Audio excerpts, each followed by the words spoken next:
49 అంటే సంతానం, 49 అంటే సంతోషం. తెలంగాణలో కాంగ్రెస్ పార్టీ దూకుడు పెంచిందా? వచ్చే ఎన్నికల్లో అధికార పార్టీకి ధీటుగా సమాధానమిచ్చేందుకు పక్కాగా ప్రణాళికలు రచిస్తోందా?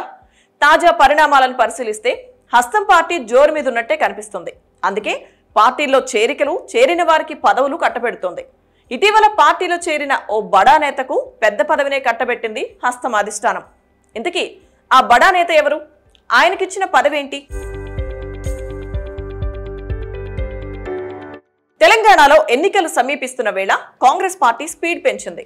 ఈసారి ఎలాగైనా అధికారంలోకి రావాలనే లక్ష్యంతో ఆ దిశగా పావులు కదుపుతుంది. ఇప్పటికే కీలక నేతలను పార్టీలో చేర్చుకోగా వారికి కీలక బాధ్యతలను అప్పగిస్తున్నారు. టీపీసీసీ ప్రచార కమిటీ చైర్మన్ గా మాజీ ఎంపీ మధు యాష్కిని నియమించిన అధిష్టానం ఇటీవల పార్టీలో చేరిన పొంగులేటి శ్రీనివాస్ రెడ్డికి కో చైర్మన్ బాధ్యతలను అప్పగించింది. అలాగే కన్వీనర్ గా సయ్యద్ అజ్మతుల్లా హుసేనీని నియమించింది.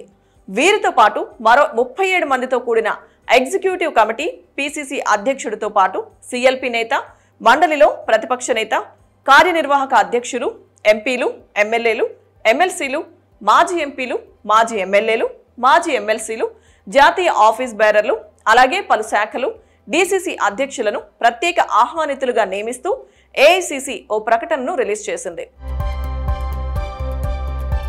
మరోవైపు రాష్ట్రంలో అసెంబ్లీ ఎన్నికల సన్నాహాలను పర్యవేక్షించేందుకు లోక్సభ నియోజకవర్గాల వారీగా 17 మంది ఏఐసీసీ పరిశీలకులను అధిష్టానం నియమించింది.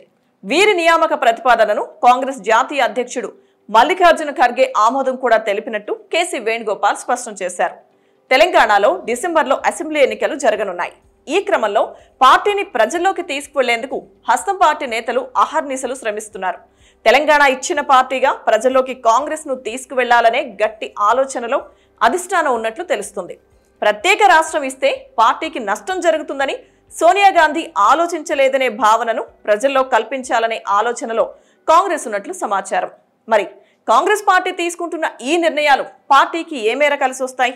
ఈసారి ప్రజలు హస్తం పార్టీకి పట్టం కట్టబెడతారా, లేక మరోసారి అధికార బీఆర్ఎస్కే అవకాశం ఇస్తారా అనేది చూడాలి.